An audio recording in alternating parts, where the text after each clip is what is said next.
Hello viewers, welcome to my YouTube channel. In this video, I will be talking about ways on how to handle excerpt questions. Excerpt questions are normally tested in English paper 2, and it is the second question after the first passage, followed by the poetry or oral narrative and oral poetry, which is normally also called the song. Then lastly, there is grammar. Quite interestingly, this section normally carries the greatest chunk of marks in this paper. This is my secret in teaching or handling this important section of the paper 2. But before that, viewers, allow me to ask those who are new here to kindly hit onto the subscribe button and turn on the notification bell so that anytime we produce a video like this, YouTube will automatically notify you. Again, to those who have subscribed to the channel, allow me to thank you so much. You're the reason why this channel continues. Now, there is something I tell my students or candidates when it comes to the excerpt question, and that is that questions normally repeat themselves when it comes to excerpt. Rarely do we find questions that we are not expecting in the excerpt question, and that I tell my literature students to boost their confidence and to show them that even if they are in Form 3 or even in Form 2, then they have 2-3 years to prepare on the questions that will come in their year's excerpt. This year, 2022 KCSE, which is just a month away from now, the text that will be tested in this section is Blossoms of the Savannah.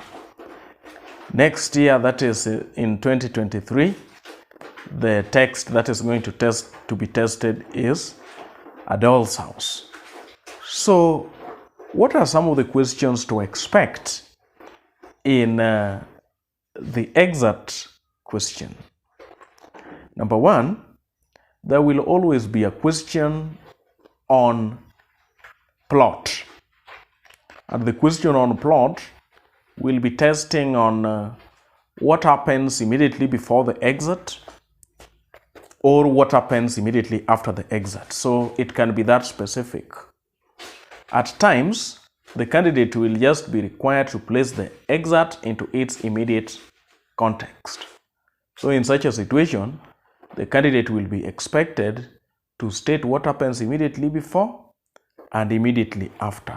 Such a question tests the candidate's ability or grasp of the plot.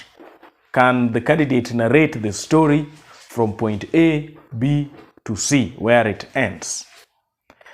Another probable question on plot could be, there could be an event going on in the excerpt, and a candidate can be expected to describe a similar event that happens elsewhere in the text.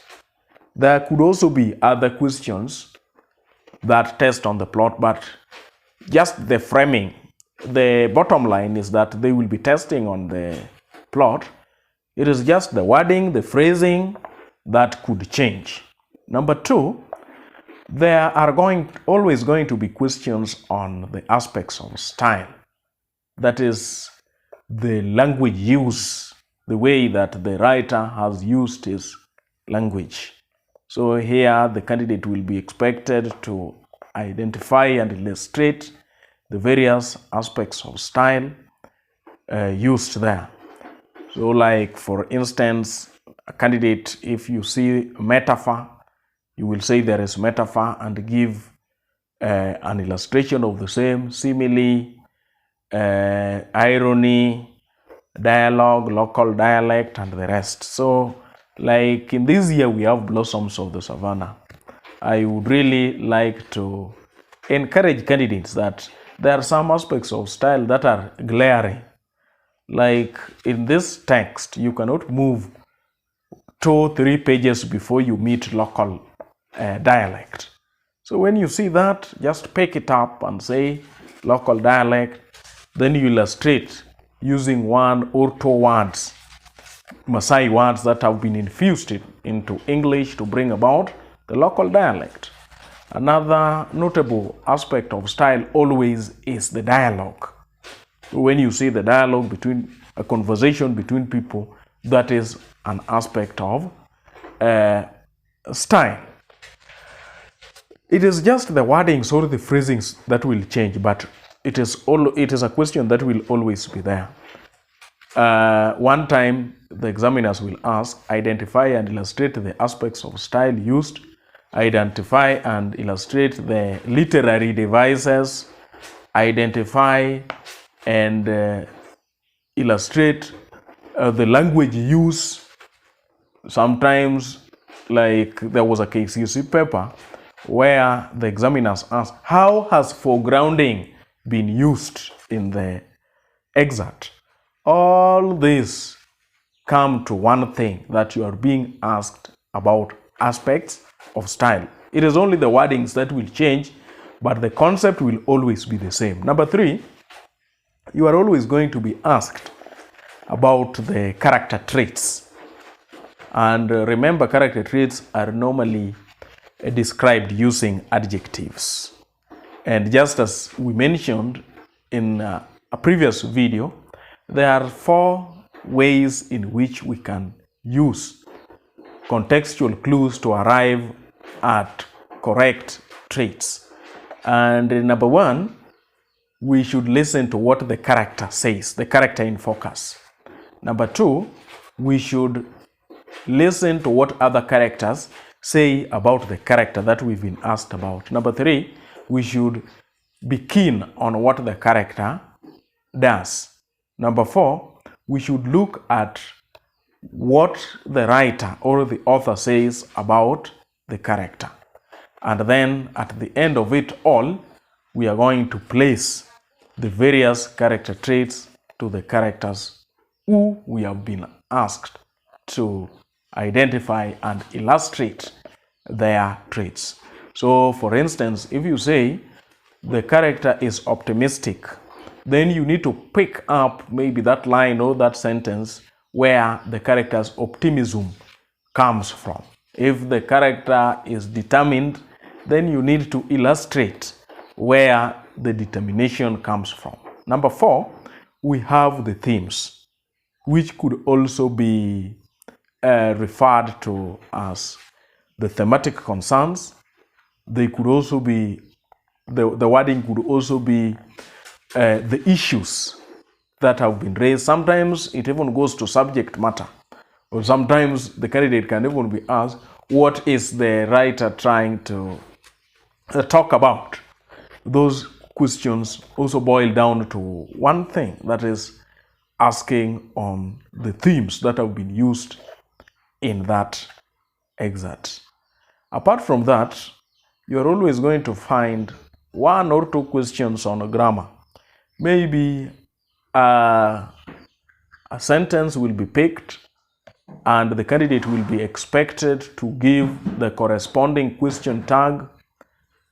Maybe a sentence will be brought and a candidate will be expected to use a conditional clause, maybe use unless instead of whatever word that has been used there. So there is going to be this grammar question there, 1 or 2. Then lastly, the candidate is going to be expected to explain, provide, or describe the meanings of words. Maybe 3 phrases or 3 words from the excerpt are going to be picked, and the candidate is going to be expected to provide their meanings, to give their meanings, or to explain them. Those are probable questions, and there is always a 100% chance that more than 70% of the questions that I have highlighted will form part of your exit question. And take it to the bank, even this year, expect such questions. On 3rd of December, after your paper, you can come back to the channel and comment on this. You will always find those questions. This is something I want you to take to the nearest bank, and you are not going to be disappointed. Again, that is what I tell my candidates to prepare on. So the strategy I normally use, and that strategy normally works efficiently with a doll's house. So for next year, maybe teachers who are taking students through literature, you can think about borrowing this stratagem.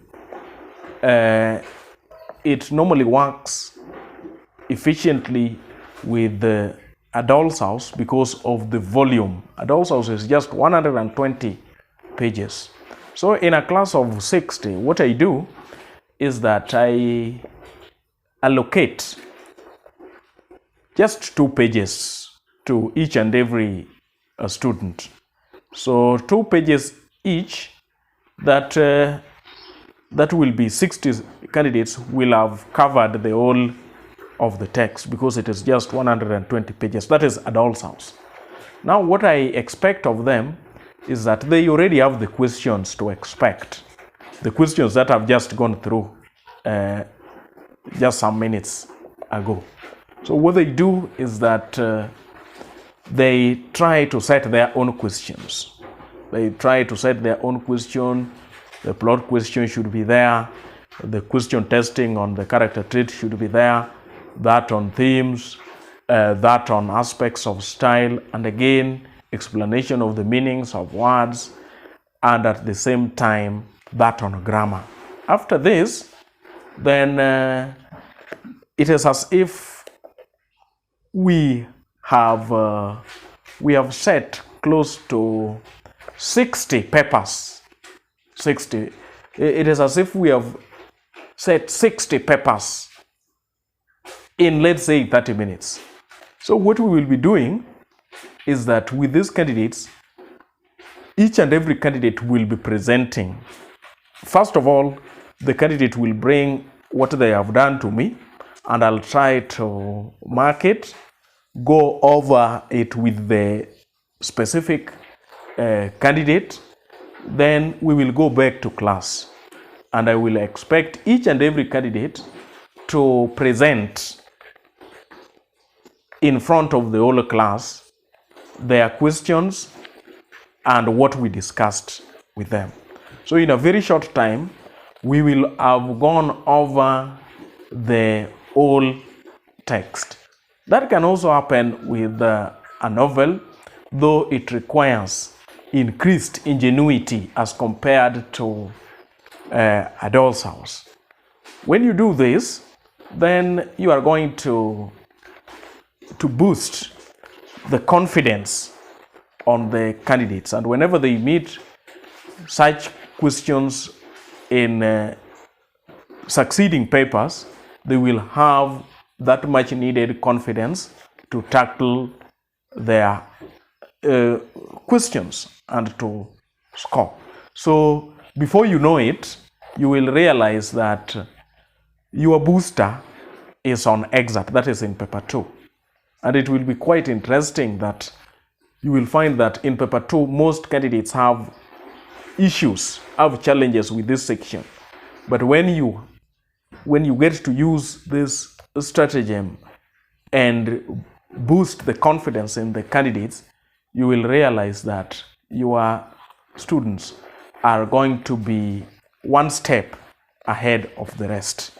I want you to try this, and I am itching and I can't wait to see the feedback on this after you've used it.